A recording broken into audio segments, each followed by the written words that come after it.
विष्णु पुराण में विष्णु महान, शिव पुराण में शिव और भागवत पुराण में विष्णु और शिव को परमात्मा ने बनाया। तो आखिर असलियत क्या है? स्वागत है आपका आस्तिक स्पिरिचुअल सीक्रेट में। आज हम आपके सभी प्रश्नों का जवाब लेकर आए हैं इस वीडियो में, इसलिए इस इम्पोर्टेंट वीडियो को अंत तक देखिएगा। और हाँ, आगे बढ़ने से पहले लाइक ज़रूर कर लीजिए। जी, बहुत अच्छा प्रश्न है। सबसे पहली बात, परमात्मा अनंत है, केवल एक रूप तक सीमित नहीं। शिव और विष्णु एक ही परब्रह्म परमात्मा के दो रूप हैं। पुराणों में उस एक परमात्मा के अलग अलग रूपों को श्रेष्ठ बताया है, ताकि हम उनके अलग अलग रूपों में की गई लीला के बारे में जान सकें। केवल एक परमात्मा है जो अलग अलग रूपों में वास करते हैं। ये बात मैं नहीं कह रहा, ये हमारे शास्त्र कहते हैं। महाभारत का हरिवंश पर्व कहता है, रुद्रस्य परमो विष्णु विष्णुश्च परमः शिवः एक समान द्विधो भूतो लोके चरति नित्य सह। अर्थात रुद्र के सर्वोच्च स्वामी विष्णु हैं और विष्णु के सर्वोच्च स्वामी रुद्र अर्थात शिव हैं। एक ही प्रभु संसार में सदैव दो रूपों में विचरण करते रहते हैं। महाभारत के हरिवंश पर्व में ये भी लिखा है, शिवाय विष्णु रूपाय विष्णवे शिव रूपिणे जन्मांतरम न पश्चितेन तौदिष्टः शिवम। अर्थात शिव विष्णु के रूप में हैं और विष्णु शिव के रूप में हैं। इनमें कोई अंतर नहीं है और दोनों ही रूप शुभ फल प्रदान करते हैं। अब भेद बुद्धि वाले मूर्ख पाखंडी लोग भगवान में भी ऊंच नीच करते हैं। शिव बड़े विष्णु छोटे, विष्णु बड़े शिव छोटे। इस प्रकार कुछ लोग अज्ञानवश परमात्मा के दो रूपों में भेदभाव रखते हैं। ये रूप ज्यादा श्रेष्ठ, ये रूप थोड़ा कम। ऐसी मानसिकता वाले लोग हमेशा अहंकारी होते हैं। आइए हमारे शास्त्रों के दो उदाहरण से समझते हैं। पहला उदाहरण, प्रजापति दक्ष। ब्रह्मा जी के पुत्र दक्ष ने मां आदिशक्ति भवानी को प्रसन्न किया और वरदान के रूप में उनसे पुत्री के रूप में जन्म लेने को कहा। माता रानी ने ऐसा ही किया। सती ने भगवान शिव से विवाह किया। दक्ष को शिव से नफरत थी।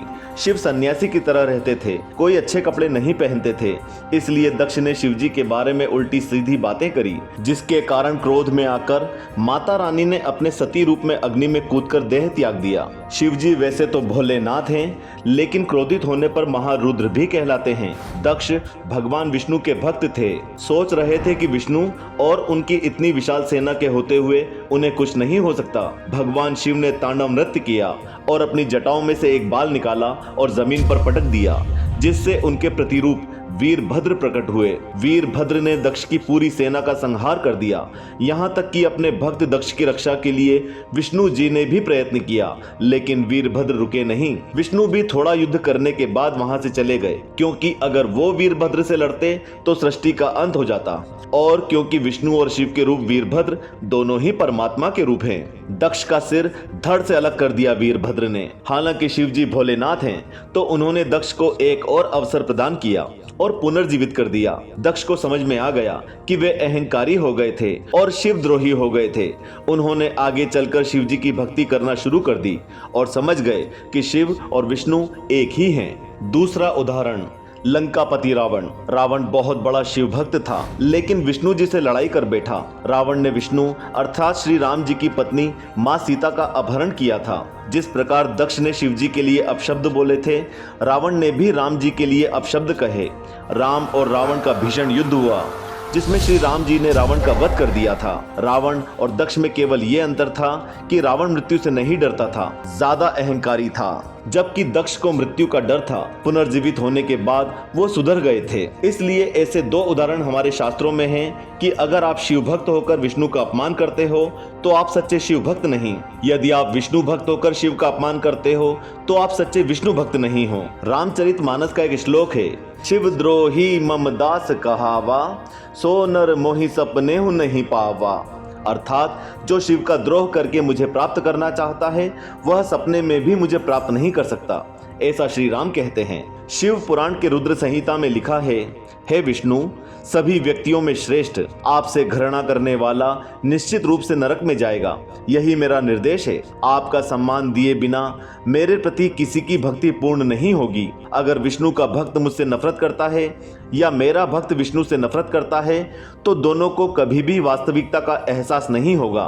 ऐसा शिवजी कहते हैं। शिवद्रोही और विष्णुद्रोही दोनों प्रकार के दुष्ट लोग कभी सत्य नहीं जानते। रामेश्वर ज्योतिर्लिंग की स्थापना श्री राम ने की और उन्होंने रामेश्वर नाम की परिभाषा दी।